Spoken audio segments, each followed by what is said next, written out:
Olha só, estamos aqui, ó, escutando a musiquinha, Legião Urbana, Pais e Filho. Sabe por que hoje eu vim trazendo essa musiquinha? Que hoje nós vamos falar de pais e filho, de criança com transtorno do espectro do autista. Então, pessoal, uma boa noite a todos. Hoje nós estamos aqui com mais um bate-papo inclusivo e nós vamos trazer aqui para o nosso bate-papo, para a nossa conversa, a doutora Catiane. A doutora Catiane, ela é especialista nos direitos da pessoa com deficiência. Nós vamos falar hoje sobre os direitos da pessoa com deficiência, do transtorno do aspecto do autista e as diretrizes da Lei Berenice Viana e os principais direitos. Então, muito doutora, bom. É um prazer enorme. Estou escutando perfeitamente. É um prazer enorme ter a senhora aqui na minha live, no meu bate-papo. Tá? Eu só vou pedir desculpa para as pessoas que nós atrasamos um pouquinho por conta da tecnologia, que a tecnologia é muito boa, mas ela deixa nós na mão. Doutora, a partir de agora a senhora é protagonista aqui na minha live, tá? E legal. Enquanto isso eu vou compartilhando aqui com a galera aqui que estão chegando aos poucos aqui. Obrigado, doutora. Vamos lá, Jair. Primeiramente, quero agradecer pelo convite, né? Falar de um tema que é de extrema importância para a sociedade, né? Que é os direitos da pessoa com deficiência, principalmente ao que tange a Lei Berenice Viana, né? Fiquei muito honrada, muito feliz com o seu convite. Pedir também desculpas ao pessoal, né? Pelo nosso pequeno atraso, né? Não tenho muita habilidade com essa parte da tecnologia, né? Mas deu tudo certo, né? E vamos continuando, né? Vamos colocar para frente, né? Que tem bastante assunto para a gente tratar. Sobre o transtorno do espectro do autismo, né? As principais diretrizes da Lei Berenice Viana, que tratam sobre os direitos fundamentais, né? Quando eu falo direitos fundamentais, eu falo sobre saúde, educação, trabalho, sociedade, né? E outros direitos previstos em outras legislações, né? Então vai ser bem interessante o nosso bate-papo. Eu vou procurar falar de uma forma bem clara, inequívoca, para que todo mundo possa entender. Eu sou uma pessoa bem acessível, né? Podem mandar as perguntas a qualquer momento, que eu estou aqui para responder a todos, tá bom? É isso.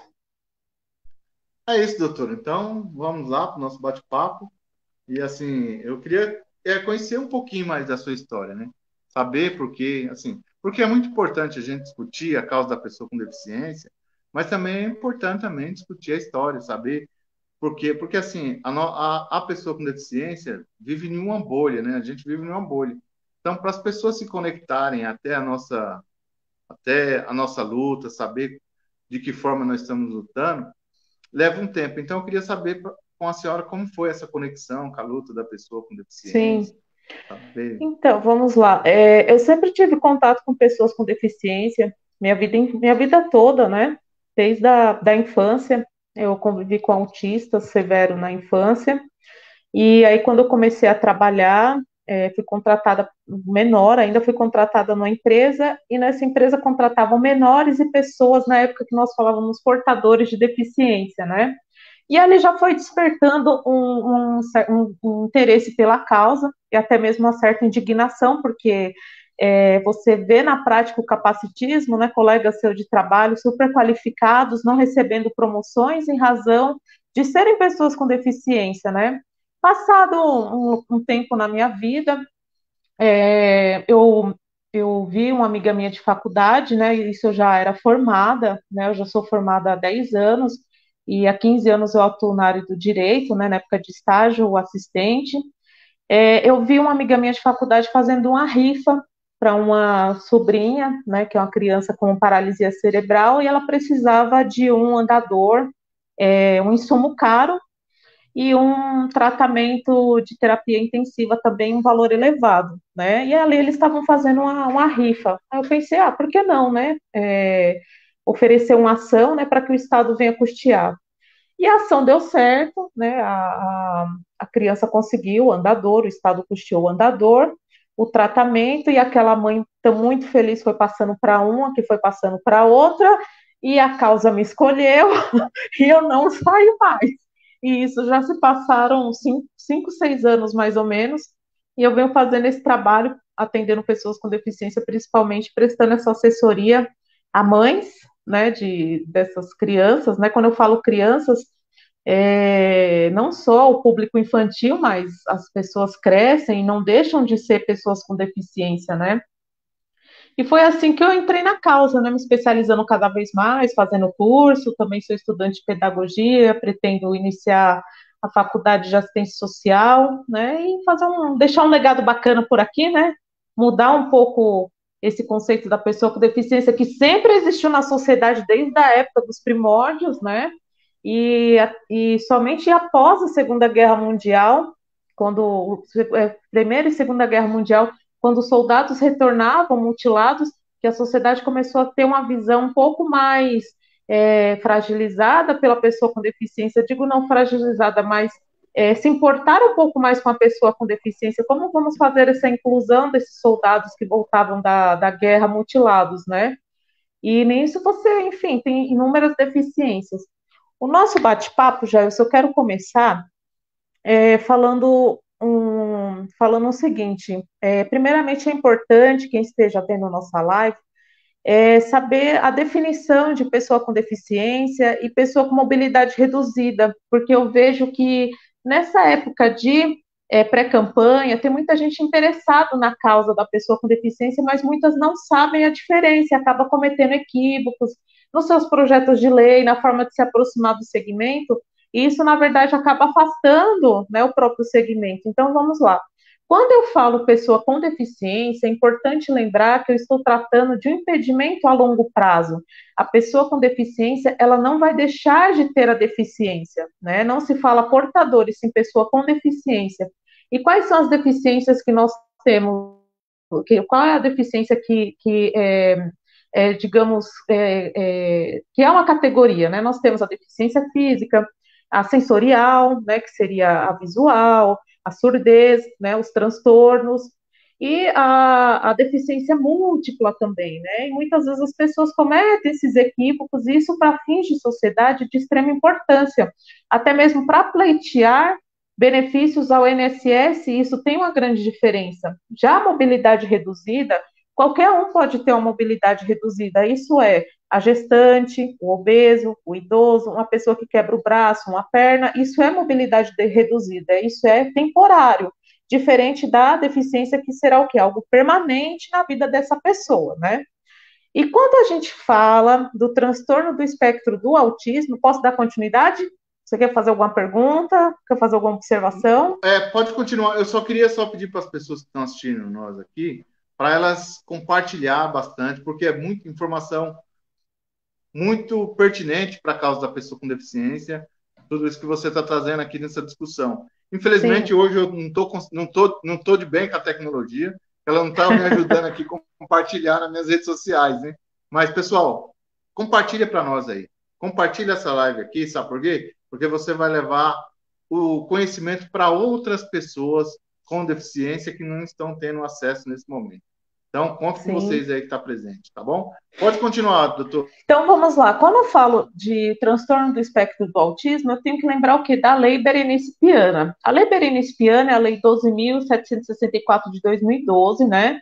É uma lei criada por um movimento de diversos pais de autistas, né? Levou essa denominação Berenice Piana, pois é uma mãe, né, líder de um determinado grupo de mães de autistas. E qual é a principal função da Lei Berenice Piana? É instituir políticas públicas para a pessoa com transtorno do espectro do autismo, bem como estabelecer diretrizes a nível nacional. Ou seja, essa lei ela é federal, então ela tem validade em todo o território brasileiro, ela não tem validade tão somente no município, mas sim em todo o território. E para fins de direitos, é de extrema importância a Lei Berenice Piana, porque ela traz uma fundamentação que a pessoa com transtorno do espectro do autismo ela é considerada uma pessoa com deficiência. E antigamente, né, antes da Lei Berenice Viana, a pessoa com transtorno do espectro do autismo não era considerada uma pessoa com deficiência. E isso causava o quê? Uma série de consequências danosas, porque ele não conseguia um benefício junto ao INSS, não conseguia os benefícios destinados à pessoa com deficiência, como, por exemplo, o atendimento prioritário, entre outros direitos, né? Que para a pessoa com autismo é uma grande conquista. Uma das principais, das principais informações que traz a Lei Berenice Viana é a definição de pessoa com transtorno do espectro do autismo. A definição que traz a Lei Berenice Viana é a comunicação verbal ou não verbal, né? Não usada na interação social, né? A ausência na reciprocidade social, né? Ou seja, a pessoa com transtorno do espectro do autismo ela não tem a reciprocidade social e a falência no seu desenvolvimento apropriado, né? O que seria isso, a falência no seu desenvolvimento apropriado? Nós sabemos que existe uma tabela, né, de desenvolvimento infantil, né? Um exemplo, X idade vai andar, falar, e a criança com transtorno do espectro do autismo, ela não acompanha essa tabela, né? Vale destacar que essas informações, elas foram extraídas do DSM-4, que seria o livro de guia de psiquiatria, né? Hoje, esse guia de psiquiatria era o estabelecido na lei, foi estabelecido em 2012, né? Hoje nós estamos no Guia de Psiquiatria 5. O que isso significa? Significa que hoje nós temos o conhecimento que pessoas com transtorno do espectro do autismo, ela fala, ela interage, né? Porque existem o quê? Graus de autismo. Leve, moderado, severo, né? Ou seja, quando nós falamos de um espectro, nós não estamos falando de algo padronizado. Existem estudos que pessoas com transtorno do espectro do autismo não têm o mesmo autismo, não têm as mesmas características, que isso seria extremamente raro acontecer, né? Uma das principais características das pessoas com autismo, até bom nós frisarmos isso, é que o autismo, ele é uma patologia, podemos dizer assim, do neurodesenvolvimento, isso atinge diretamente o comportamento da pessoa com autismo. A pessoa com autismo, ela não é doente, o que traz, digamos assim, a fragilidade na saúde da pessoa com autismo não é o autismo, mas sim as suas comorbidades, né? Eu vou explicar bem detalhado o que é isso, essas comorbidades, né? Vale destacar que o autismo ele dá os primeiros sinais na infância, né, e persiste na vida adulta. Isso é, a pessoa com autismo ela não vai deixar de ser autista. O que há de se destacar é que existe o que? Níveis, né, de pessoas com autismo, como eu informei, leve, moderado, severo. Então, há crianças, né, que têm um grau super leve de autismo, não é tratado, passando para um grau moderado até severo, né? Por isso é importante de expandir a informação cada vez mais do que é o autismo, quais são essas características para que tenha o diagnóstico precoce e assim fazer o tratamento adequado, né? Vale destacar que o autismo, ele é universal. O que seria isso universal? Não há predominância, né, por exemplo, de raça, cor, religião. Sabe-se que é mais predominante nos meninos, né? E há um estudo que fala que entre 4 meninos, para ter uma menina com autismo, seriam 4 meninos com autistas, né? Como eu informei, o autismo, quem tem o autismo, ele não fica doente pelo autismo, mas pelas comorbidades. O que são as comorbidades, né, da pessoa com autismo? As comorbidades são manifestações, né, são sintomas, né, que essa pessoa com autismo vem a sofrer. O que são esses sintomas? São fobias, né, fobias de separação, ansiedade, toque, convulsão, déficit de linguagem, doenças gastrointestinais, né? Então tem pessoas com autismo que vêm a engordar, outros vêm emagrecer, outros sofrem de anorexia. Isso são doenças gastrointestinais, né? seletividade alimentar, porque tem alguns que preferem determinados alimentos e passam a vida inteira comendo aquele determinado alimento, distúrbio do sono, porque alguns não conseguem dormir, e até mesmo comprometimento severo. Então, assim, quando nós falamos de pessoa com autismo, é muito importante ter essa observação dessas comorbidades, porque é preciso que primeiro tratar essa comorbidade. Você imagina uma pessoa com autismo que tem distúrbio do sono, a família toda não vai dormir, né? Então, como é que esses pais, essas pessoas que convivem com essa pessoa que tem o autismo, não completamente desgastado, né, em razão desse distúrbio do sono da pessoa com autismo, né? E não conseguir, né, ter uma vida social, né, não conseguir prestar, né, digamos, uma assessoria, uma assistência, né, para o próprio filho. Então, é necessário, sim, que sejam tratadas essas comorbidades, né. Existe hoje um estudo, né, assim, vamos, né, falar de uma forma geral do autismo, antes da gente passar para a legislação, que 1% da população mundial é autista, né. Então, assim, no Brasil, há uma estimativa de 2 milhões de pessoas com autismo, e isso, já eu estou falando de pessoas que têm diagnóstico de autista, sem contar aquelas que não têm diagnóstico, né, como eu informei, o diagnóstico, até mesmo você pode perguntar para as mães, para fechar um diagnóstico é muito demorado, e isso é uma grande perda de tempo para toda a sociedade, né? Hoje, no estado de São Paulo, existem cadastrados, né, no cadastro de São Paulo, 30 mil ocorrências de pessoas com autismo. Isso foi um estudo feito pela própria USP, né? Por isso é importante o autismo no censo, né? Esse estudo de acho que é 110 autistas para um, era de 2010, no censo de 2010. E em 2010 não havia informação, um requisito falando, olha, eu tenho um autista em casa. Não havia esse requisito, né? Isso foi pesquisas feitas até mesmo por estudiosos, por dados da Defensoria Pública, secretarias de saúde, que chegaram a essa dedução. Então, por isso que é importante ter esse estudo do censo, que ocorreria agora em 2020, se não fosse a pandemia, né? De saber qual o número de autistas, né? Para implantar políticas públicas, né? Quando eu vou falar de políticas públicas, não é tão somente números. O executivo, né, o ente federativo, Estado, Distrito Federal, municípios, União, precisa saber quantas pessoas vão ser beneficiadas com aquela política pública em determinado bairro, em determinada localidade, né, para saber qual é a real necessidade dessa população. Existe também um outro estudo mais recente falando que de 59 pessoas, uma é considerada pessoa com transtorno do espectro do autismo. Como eu informei, né, eu atendo muitas mães, e uma das principais queixas que eu recebo dessas mães é sobre a falta de profissional qualificado. Não só, quando eu falo profissional qualificado, não é só o médico, mas todos os profissionais que lidam com crianças, né? Então, é interessante que haja uma expansão da informação para profissionais, pediatra, terapeuta ocupacional e até mesmo os professores da educação infantil, para que saiba identificar os sinais do autismo na criança.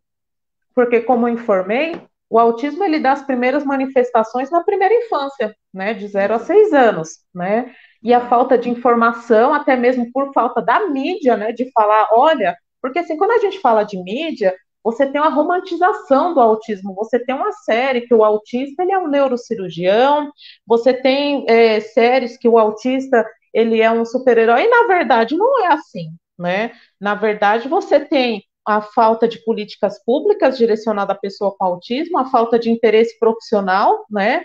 E isso, os órgãos públicos têm uma responsabilidade a incentivar os seus profissionais autismo e também em outras patologias direcionadas à deficiência intelectual, né? Para que a pessoa com autismo ela possa crescer, se desenvolver e alcançar sua total independência, né? E após o diagnóstico, né, após o diagnóstico, para os efeitos legais, né, o que trata a Lei Berenice Piana é que a toda pessoa com transtorno do espectro do autismo, para finalidades de lei, ela é uma pessoa com deficiência, né? E assim que ela recebe o diagnóstico, até a própria legislação, ela fala do tratamento que é multidisciplinar. Quando eu falo de tratamento multidisciplinar, eu estou falando o quê? De um tratamento voltado à fono, à TO, à fisioterapia, à nutricionista, ou seja, a diversos profissionais. Porque antigamente, né, que nem eu falei para ti, na minha infância eu convivi com autista severo. E esses autistas, eles eram tratados o quê? Como patologias tão somente mentais, tratados à base de remédios, remédios fortes, anulando assim as terapias, né? Como eu informei, o transtorno do espectro do autismo ele é uma patologia que atinge o neurodesenvolvimento, isso é o comportamento da pessoa. Então, se atinge o comportamento, é necessário ter um tratamento multidisciplinar. As medicações são necessárias, sim, mas não se deve, em hipótese alguma, anular as terapias multidisciplinares, até mesmo a própria Lei Berenice Piana, ela fala disso, né, da necessidade do tratamento multidisciplinar para o quê? Para que a pessoa com autismo ela venha alcançar a sua independência, né?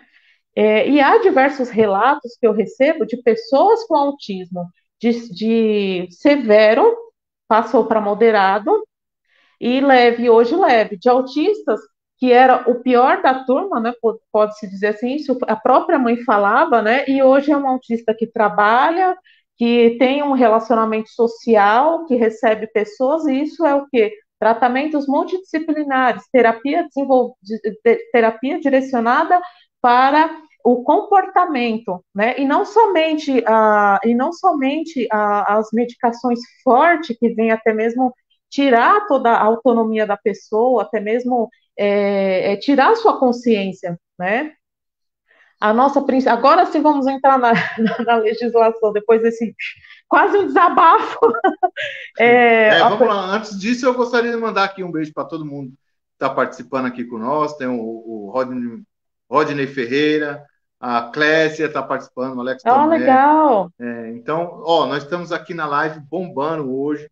O assunto é muito importante. Vocês que estão aí participando, eu tinha prometido que eu não ia fazer isso na minha live, de pedir para as pessoas compartilhar. Mas esse assunto é muito importante, nós não podemos só assistir. Temos que compartilhar para que outras pessoas tenham esse acesso. Doutora, aí tem umas perguntas aqui que eu vou perguntar para a senhora só no finalzinho, tá bom? Então, vou pedir para o Gilmar aguardar um momentinho aí que eu já vou fazer a pergunta dele para a senhora. Mas, por enquanto, vamos entrar agora na parte que nós vamos discutir aqui, que é a Lei Berenice Piana, uma lei muito importante, uma lei que colocou a pessoa com autismo para ter o seu direito, né?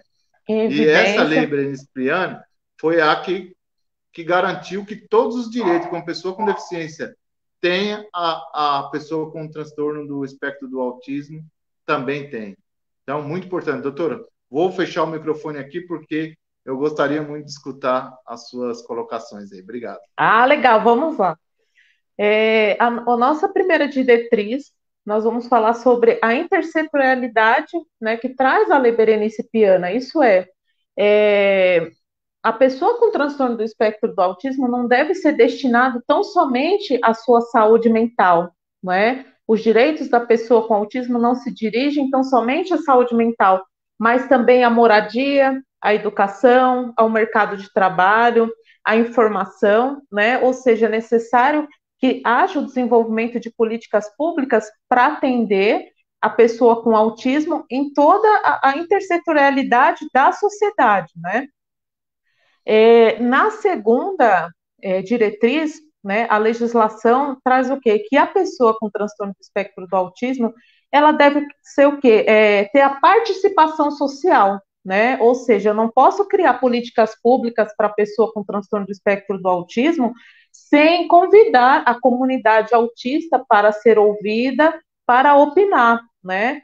Nada sobre nós sem nós, né? Seria esse, me corrija se não for isso. Há também uma outra expressão que é um lugar de fala. Eu não posso falar de políticas públicas voltadas à pessoa com transtorno do espectro do autismo se eu não tenho um autista em casa, se eu não tenho um contato direto com a pessoa com um transtorno do espectro do autismo? Eu preciso escutar as necessidades da população para sim atender, né? Então, quando eu falo de participação social do autista, eu estou falando o quê? Sobre a formalização de políticas públicas voltadas à pessoa com transtorno do espectro do autismo, né, convidando essa sociedade, né, para o que? A implantação da política pública, o acompanhamento da política pública e, por fim, a sua avaliação, né? Na terceira diretriz da Lei Berenice Viana, que trata sobre a saúde, fala o que? Sobre o diagnóstico precoce da pessoa com transtorno do espectro do autismo, como eu vim informar da importância que é você diagnosticar uma criança com autismo já na primeira infância, de 0 a 6 anos, porque ali ela já apresenta os primeiros sinais, né? Ali, a criança já recebendo o diagnóstico de autista ou tendo a suspeita de autista, ela já é encaminhado ao atendimento multiprofissional, né? E o acesso a medicamentos e nutrientes. Quando eu falo de medicamentos e nutrientes, existem o quê? Existe medicamentos e nutrientes que são extremamente altos o valor, né? Muitas vezes não são fornecidos numa farmácia popular, sendo necessário o ingresso com ação judicial, né?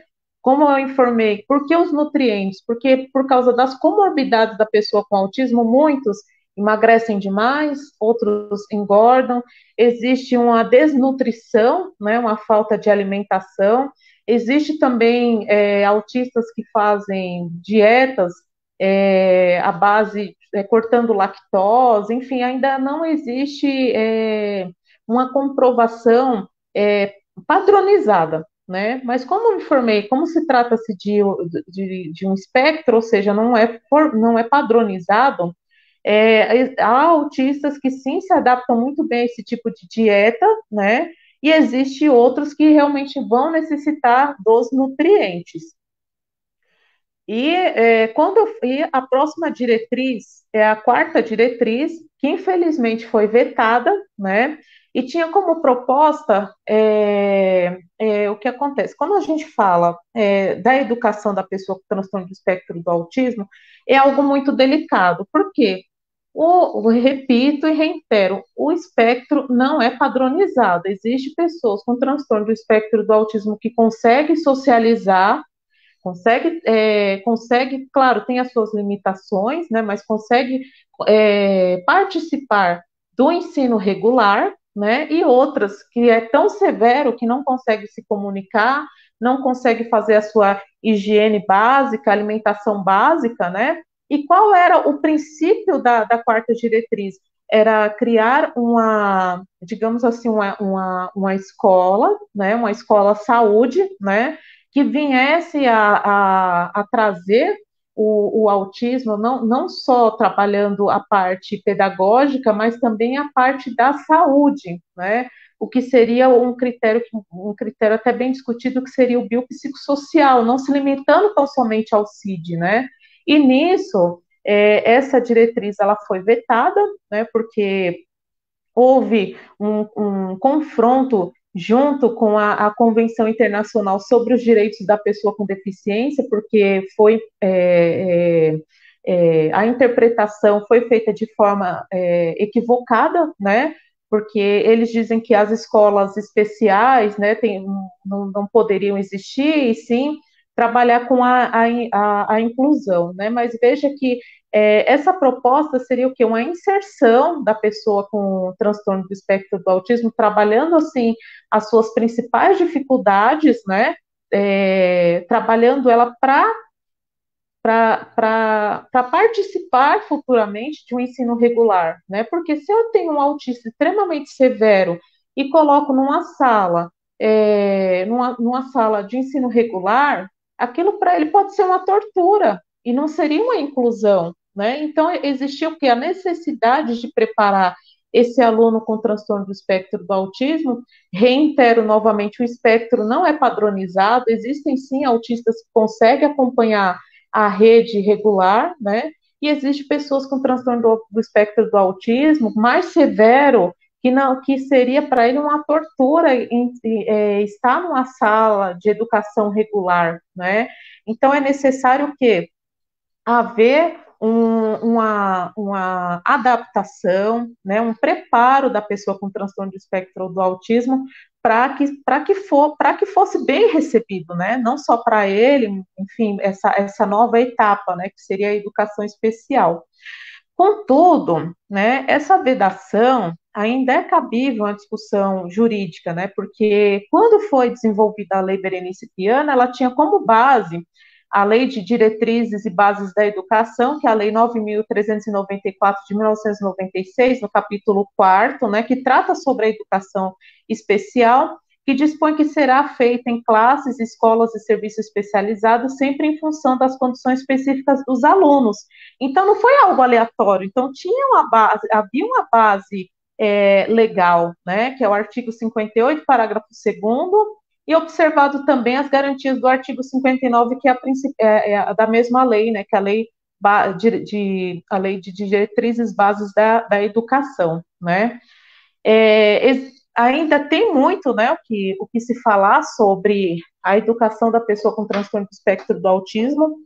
Nessa condição de tudo que aconteceu até a aprovação da lei e posteriormente à lei em 2013, o MEC não fez nenhum posicionamento, né, perdeu a oportunidade de fazer um posicionamento sobre o ensino da pessoa com transtorno do espectro do autismo, né.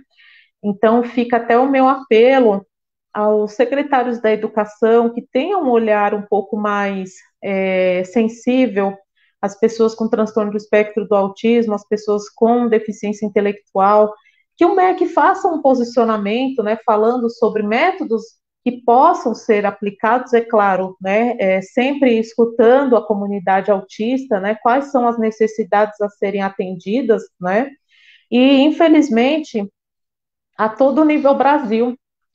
O que eu recebo a nível Brasil é uma ausência muito grande dos órgãos públicos e das escolas particulares não terem um olhar mais sensível à pessoa com autismo, né? E nós sabemos que a pessoa com autismo ela tem grandes capacidades, né? Muitos têm capacidade para matemática, física, né? E você tem diversos profissionais com autismo, né, que se destacaram ao longo da história, né? Então, é importante, sim, dar essa chance para a comunidade autista, para que seja ouvida, né? E, assim, a base da nossa sociedade é a educação, né? Que essas escolas possam ter um olhar mais sensível, mais direcionado ao desenvolvimento da educação da pessoa com transtorno do espectro do autismo. Posteriormente, nós vamos falar o que sobre a diretriz da capacitação profissional. Essa capacitação profissional é um órgão público, né? Toda a sociedade ela tem que fazer o quê? Incentivar a formação e a capacitação de profissionais a se especializarem na pessoa com transtorno do espectro do autismo, bem como também pais, né? Porque quando eu falo pais, um exemplo, a pessoa com autismo, ela faz terapia, né? E essa terapia não vai se limitar tão somente ao consultório, à sala, né, de terapia, enfim, é necessário que haja o quê? Continuidade na casa, né? Então, assim, a necessidade dos pais também irresponsáveis se qualificarem, né, haver uma capacitação para os pais, para ter informação. Quando eu falo do órgão público prestar essa informação para a sociedade, por que existe o preconceito da pessoa com deficiência? Por que existe o preconceito da pessoa com autismo? Porque não há divulgação, não há informação, né? Não há informação no órgão público, não há informação na sociedade, na escola, na igreja, e muitas vezes essa família deixa de conviver, deixa de participar de festas em família porque o parente acha que o filho está fazendo uma birra, no fim ele está tendo uma crise. E por que não sabe que aquilo é uma crise? Porque não há informação divulgada na mídia, não há informação divulgada pelo órgão público e não há uma capacitação desses profissionais para divulgarem, né? E até mesmo os ambientes, né? Um shopping.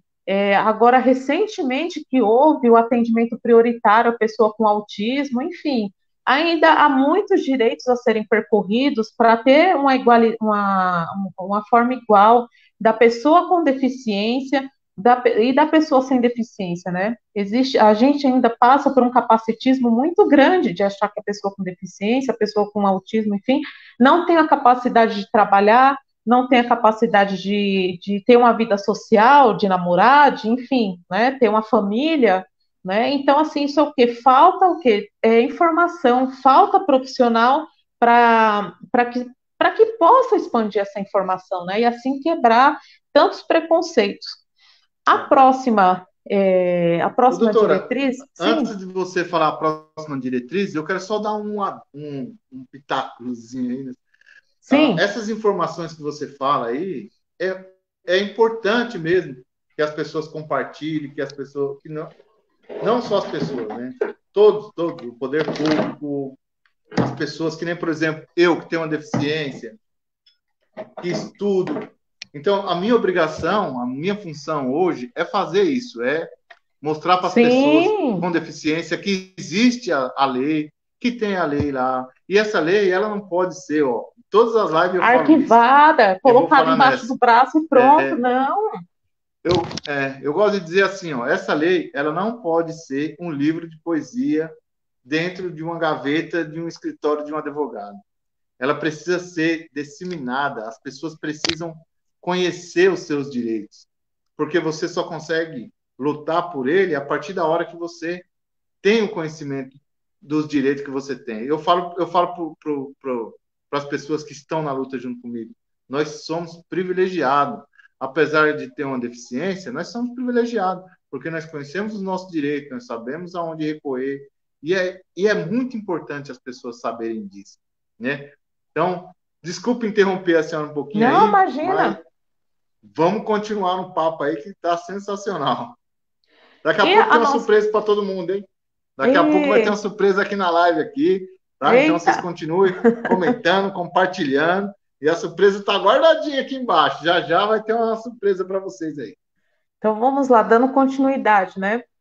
A nossa próxima diretriz, ela falou que é sobre o estímulo à pesquisa, né? O que seria o estímulo à pesquisa? Significa o quê? Que o poder público, ele deve fazer o quê? O estímulo à pesquisa de estudos epidemiológicos, né? Voltados à pessoa com transtorno do espectro do autismo. Um exemplo, é, o município ele pode oferecer bolsas de estudos direcionados aos profissionais da saúde se especializarem no autismo, criar um cadastro de pessoa, quantos autistas tem Francisco Morato, quantos autistas tem, enfim, no estado de São Paulo. Isso é uma forma de estudo epidemiológico, né? Saber quais são as principais comorbidades, né? Se existe outros autistas na família, enfim, entender um pouco a origem, né? Quais são as necessidades para que venha a criar políticas públicas de qualidade, né? Porque não adianta só o órgão público criar uma política, ele não aciona a comunidade, né? Que seria o principal interessado, né? E não escuta. Então, assim, isso não seria uma política pública de qualidade. Política pública de qualidade é aquela que faz um estudo epidemiológico, né? Compreende as principais características, né? Implanta o projeto, faz o acompanhamento e avaliação. Então, essa é uma forma de estímulo também à pesquisa, né? Esse é o principal caminho de ter uma política pública concreta, de fazer um bom trabalho voltado à população que tanto necessita, né? Das principais uma das principais direitos da pessoa com autismo no estado de São Paulo, quando eu crio políticas públicas, eu crio, por exemplo, escolas, né, para atender pessoas com transtorno do espectro do autismo, né?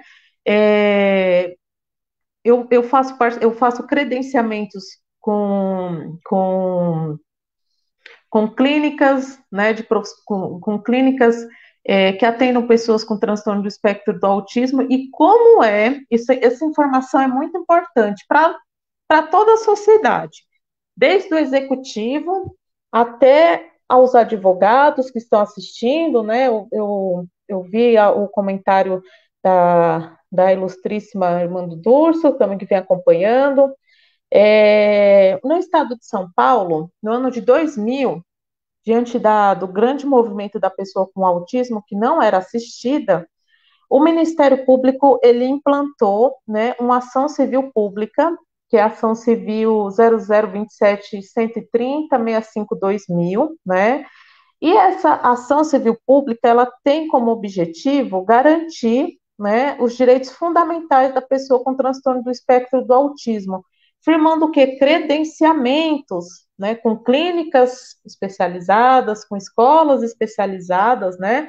Ou seja, o Estado de São Paulo ele se comprometeu a prestar o atendimento à pessoa com transtorno do espectro do autismo. Contudo, como existe uma grande massa de pessoas com autismo, o Estado ele faz o quê? Convênios com essas clínicas, né, para que venha atender a sua comunidade autista. Então, você tem internação especializada, integral ou não, a assistência da saúde, da educação, né, enfim. Então, a comunidade autista no estado de São Paulo, ela está muito bem amparada por essa ação civil pública, né? Em outros estados, não saberia informar se existe uma ação civil pública tão eficaz como essa que ainda encontra-se em vigor no estado de São Paulo. Então, por exemplo, uma dica para quem é advogado e está vendo nossa live. Se você tem um cliente que é uma pessoa com transtorno do espectro do autismo e necessita de um tratamento especificado, é necessário que acionar, né, essa ação civil pública, né, para que venha garantir as necessidades da pessoa com transtorno do espectro do autismo. Isso é, se já foi feito todos os pedidos administrativos junto ao executivo, né, e suas secretarias, né? Uma das principais recentes novidades da comunidade autista é a Lei 13.977 de 2020, desse ano, né? Também conhecida como a Lei Romeu-Mion. O que seria a Lei Romeu-Mion? Né? Que o Marcos Mion, ele é, sim, um grande ativista, uma pessoa que deu grande visibilidade à causa da pessoa com transtorno do espectro do autismo, né, uma pessoa que eu tenho um imenso respeito, né, pelo trabalho que ele faz de conscientização. Isso é de extrema importância para a sociedade, né, ele ter abraçado a causa e, enfim, ter lutado por direitos, né, levando cada vez mais a informação. A lei Romeu Mion, ela traz o quê? Ela traz uma carteira nacional direcionada à pessoa com transtorno do espectro do autismo, né? E como é que é feita essa carteira, né, da pessoa com transtorno do espectro do autismo? É como se fosse feito o mesmo procedimento para fazer um RG, né? Comparece ao poupa-tempo, né? Leva-se o CID, né? Informando que a pessoa ela tem transtorno do espectro do autismo. Esse RG ele é válido em todo o território nacional, né? Ele garante o atendimento prioritário, enfim, todas as garantias, né, da pessoa com transtorno do espectro do autismo. E, ao meu ver, quando eu falo do RG, né, direcionado à pessoa com transtorno do espectro do autismo, é interessante que, indiretamente, você já tem um cadastro, né, de pessoas com autismo para implantar políticas públicas, né? Então, seria aproximadamente isso, né, sobre as diretrizes da Lei Berenice Piana, né? Os nossos próximos capítulos seria referente aos direitos, né? Você tem alguma pergunta, Jailson, antes de eu passar para a parte dos direitos? Eu tenho pergunta na parte do direito. Tem algumas questionamentos que as pessoas vão colocar no bate-papo aqui, mas ainda nós não temos ainda nenhuma pergunta sobre o autismo. Nós temos perguntas sobre os direitos da pessoa com deficiência. Tem querido aqui da página dele. O Gilmar perguntou sobre a lei de cota que vai fazer agora sim, 29 anos, né?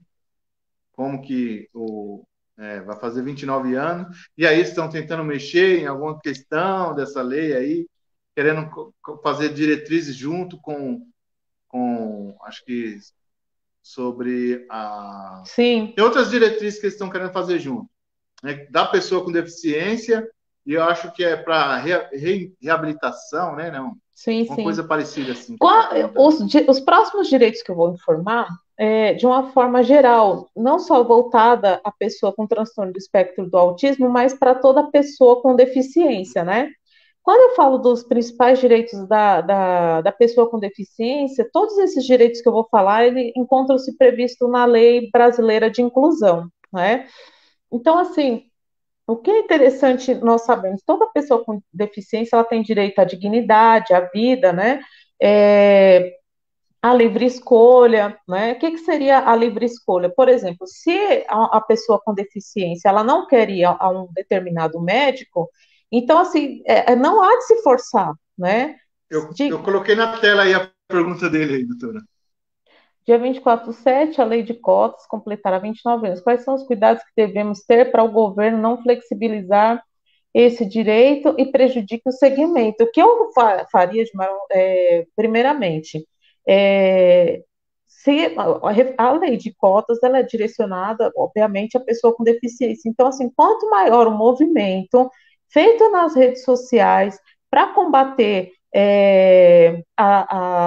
para combater as injustiças direcionadas à pessoa com deficiência, principalmente limitando essa lei de cotas, melhor será. Então, assim, nós falamos o quê? Sobre a necessidade de que a comunidade autista seja ouvida, né? Então, assim, não há como você mudar uma lei de cotas sem antes ouvir os conselhos da pessoa com deficiência, né?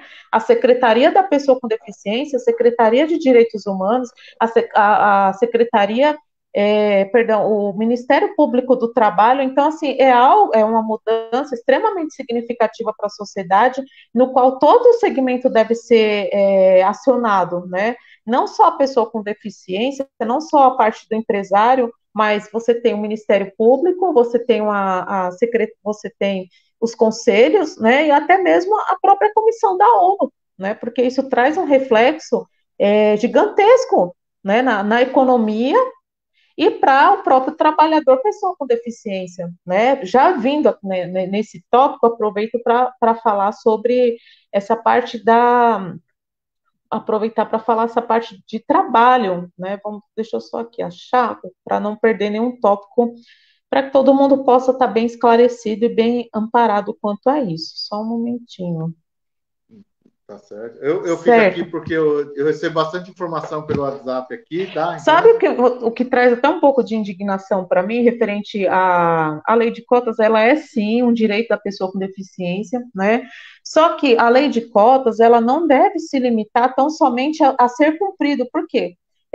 Nós temos, né, eu falei muito sobre o capacitismo, né, pessoas que muitas vezes não convivem com pessoas com deficiência, não têm informação, acham que a pessoa com deficiência não tem capacidade de assumir determinados cargos, né? Quantos deficientes você conhece que já assumiu cargos de diretoria, gestão, CEO de empresa, presidente, né? Ou até mesmo no nosso próprio executivo, quantas pessoas com deficiência já assumiram uma cadeira em Francisco Morato, em São Paulo, né? A gente tem o exemplo significativo da nossa senadora, mas quantas outras pessoas que passaram por ali, né?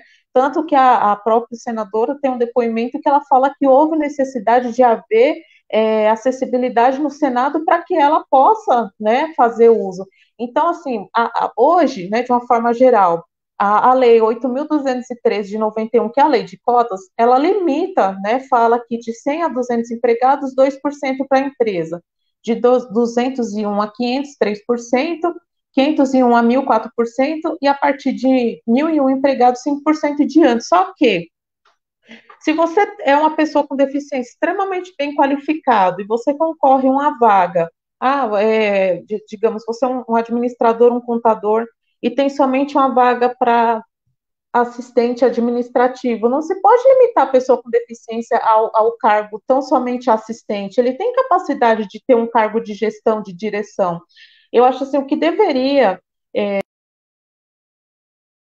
É esse olhar de flexibilizar também os cargos e não limitar tão somente as cotas, né? Eu, sinceramente, acho que uma empresa de 100 a 200 funcionários, 2% é um número baixo, tendo em vista que há estudos que na nossa população 10% das pessoas são deficientes, são pessoas com deficiência. Então, se eu tenho de 100 funcionários, possivelmente 10 funcionários têm deficiência, né?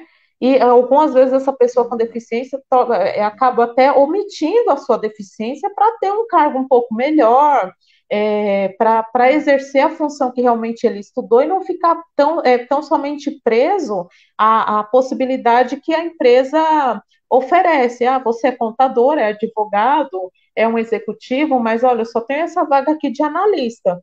Então, assim, essa vaga de analista ou de assistente é direcionada à pessoa com deficiência, essa vaga de advogado gestor, não. Então, assim, é necessário que, quando se trata de cotas, não limitar tão somente a cargos de pouca qualificação. Pelo que eu vejo, assim, pelas vagas que eu recebo, é sempre assim. Eu nunca recebo, por exemplo, uma vaga para coordenador, uma vaga para diretor, e você tem pessoas com deficiência extremamente qualificadas. É verdade, ó. E o que eu queria dizer aquela hora lá, eu só não falei porque eu queria ver as palavras corretas que está escrito. Então, tem a MP, né, que Sim. colocaram na mesma, na mesma lei, o acesso à pessoa com deficiência no mercado de trabalho e para as pessoas que estão no sistema de acolhimento institucional. Então, não tem nada a ver uma coisa com a outra.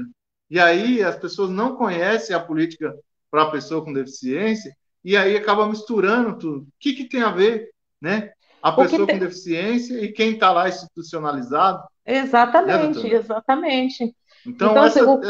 essa fala que você falou aí é muito importante a gente é, marcar ela, porque que nem você disse.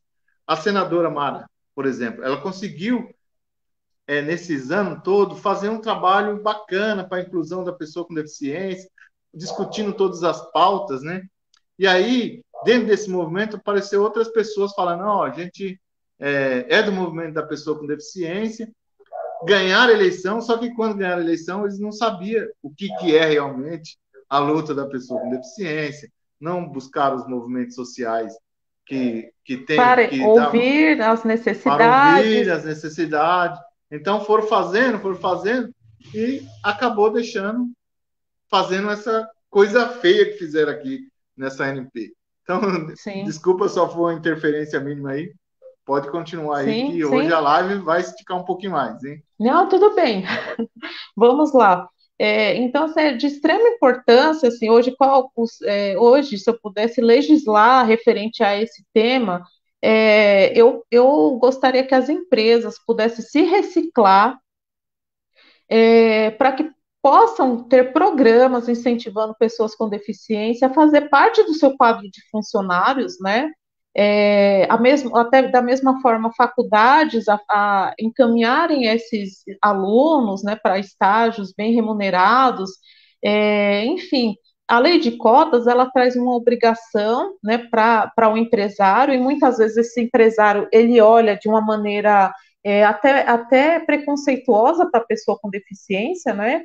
E no fim ele está diante de um profissional extremamente bem qualificado, disposto a trabalhar, disposto a cumprir metas da empresa, né? Disposto a vestir camisa da empresa, e muitas vezes ele não é contratado porque acha que é desnecessário fazer um banheiro com acessibilidade, né? O que as pessoas precisam ter de consciência é que a grande maioria das pessoas com deficiência, elas não nascem com deficiência, elas se tornam deficiência por algum motivo, por circunstâncias da vida, pode ser até mesmo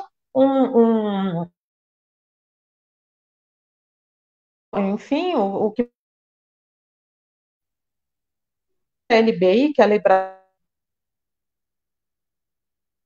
nossas sobre as barreiras arquitetônicas, né, e as barreiras que nós temos diante do preconceito da própria sociedade, ou seja, são as barreiras atitudinais.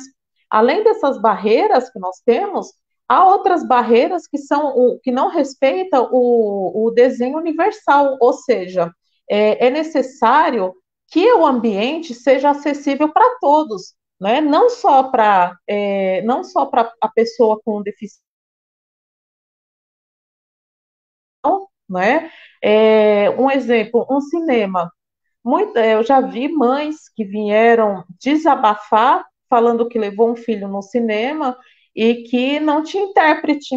E o filme falava que teria intérprete, né? Mas era tão somente um programa. E a gente sabe que o intérprete de Libras, né? Ele tem expressões faciais, né? Não é só a expressão com as mãos, né?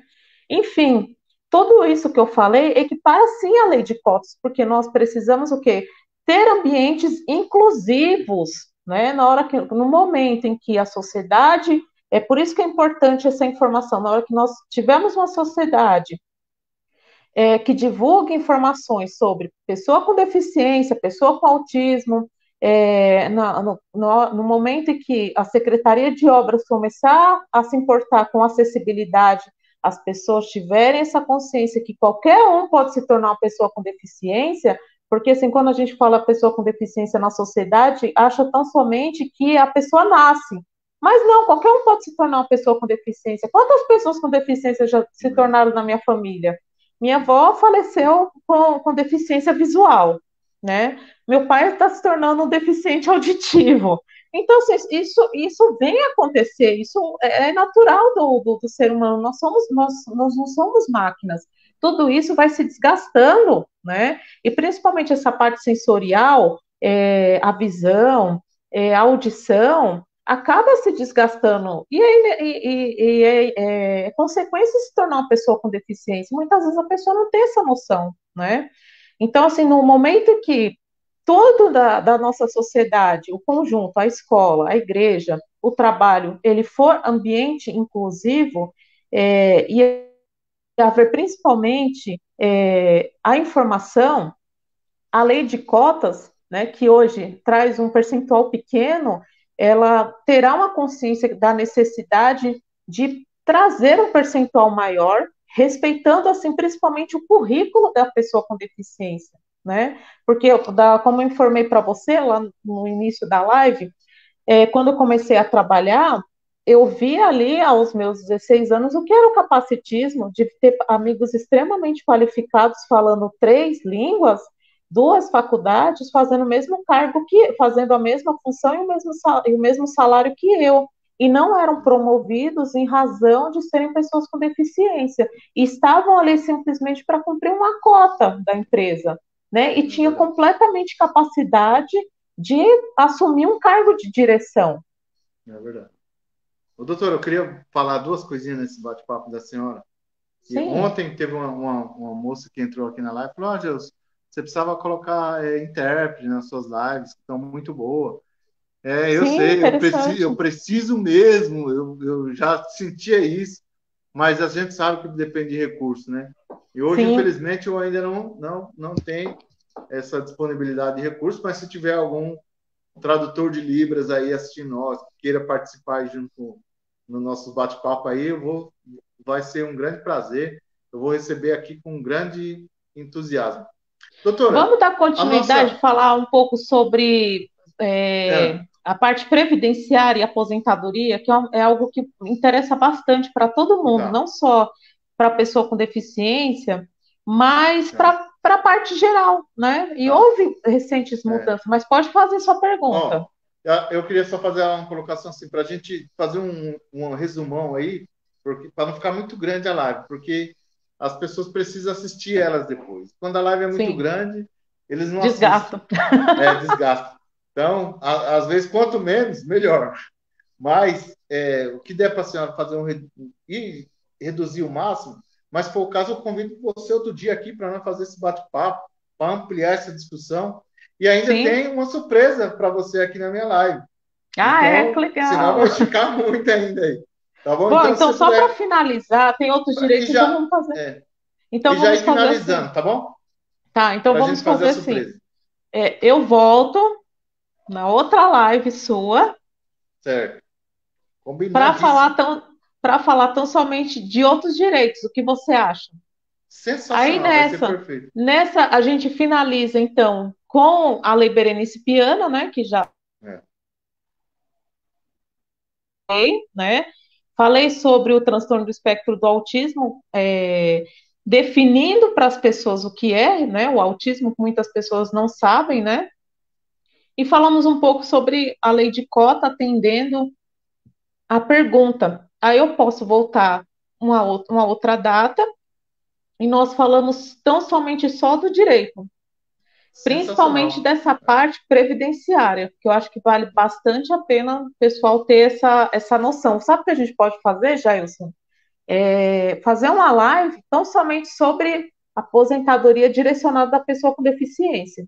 Sensacional. Vamos fazer esse bate-papo. Sensacional? Sensacional. Tem algumas pessoas já me perguntando aqui, Jailson, como que eu faço para aposentar? Será que eu tenho direito ou não? Então, aí Tem, nessa todo live específica, nós já vamos falar diretamente dos direitos da aposentadoria da pessoa com deficiência. Agora, nesse Pronto. momento, doutora, eu vou chamar aqui para o nosso bate-papo uma pessoa muito especial, muito querida e tem muita experiência sobre a luta da pessoa com deficiência. Vem aqui para fazer uma homenagem aqui para a doutora. Tudo bem? Meus Joia. parceiros, né? Meus parceiros, Jailson combinou comigo aí da gente, pessoa com deficiência, através de mim hoje, fazer 2 pontos rapidinhos. Primeiro deles, agradecer a senhora, porque especialistas são muitos, né? Muitos falam sobre a pessoa com deficiência, mas poucos tiram da letra fria da lei algo que não é só o direito para defender as famílias, mas pensando na nossa qualidade de vida e fazendo com que a pessoa com deficiência seja realmente protagonista, como a senhora colocou, com seu lugar de voz. Então, muito mais que especialista, queria agradecer essa entrega e a admiração que a gente tem por você, por sair muitas vezes da letra fria da lei e nos querer participando junto com a senhora das colocações, das lives e fazendo parte do Nada Sobre Nós Sem Nós, através de hoje, o nosso parabéns para você, pelo seu aniversário, que é na quinta-feira. Então, Jailson estamos aqui para representar todas as pessoas com deficiência, junto com ele, cantando parabéns. Claro, se o Marconato estivesse aqui, eu cantaria, mas para deixar os parabéns para você e dizer que a sua participação e a sua entrega, não só profissional, mas como pessoa na nossa luta, é algo especial aí para o Estado de São Paulo, para o segmento, e tenho certeza que todas as pessoas que estiveram aqui hoje, um abraço para todo mundo que está acompanhando, ficaram sedentos por mais uma live, mais participações, e para quem não conhece ainda, a advogada Catiene Biapino, siga aí nas redes sociais, procure, que é realmente uma pessoa que não nos deixa para trás. Quando pega alguma coisa para defender e fazer, vai até o fim, independente da advocacia, mas também para nos fazer acontecer e dar visibilidade para que nós não fiquemos para trás. É isso, um abraço, parabéns mais uma vez pelo seu aniversário, estamos aí, só passei aqui hoje para... obrigada, Fê. Gratidão. Ter mais uma força e parabenizar você. Muito obrigado por tudo. Obrigado pela luta, pela dedicação. Um beijo grande em nome de todas as pessoas com deficiência que estão no nosso grupo. Nós vamos encerrando esse bate-papo aqui, ó, parabenizando a doutora, escutando Legião Urbana, Paz e Filho, porque é muito importante a gente também ter um momentinho de distração aqui, ó. Então, gente, muito obrigado, doutora. Muito obrigado, Fernando. Vou encerrando a live. Daqui a pouco essa live vai estar no YouTube, tá? Então, vocês podem acessar lá. Eu preparei umas playlists lá, sensacional de discussão, tá bom? Então, muito obrigado. Nós vamos Eu que agradeço, tá bom? Jailson. Me coloca à disposição, né, da gente fazer a próxima live referente à parte só previdenciária da pessoa com deficiência. Vai ser bem bacana falar de LOAS, falar de auxílio, a diferença do tempo de contribuição para a pessoa com deficiência, né, em comparação a um contribuinte não deficiente. E, enfim, vale a pena, né? Vamos marcar esse bate-papo quanto antes, para a gente colocar, para levar conhecimento para as pessoas. Legal, gostei. Muito obrigado, Fernando. Um beijo no seu coração.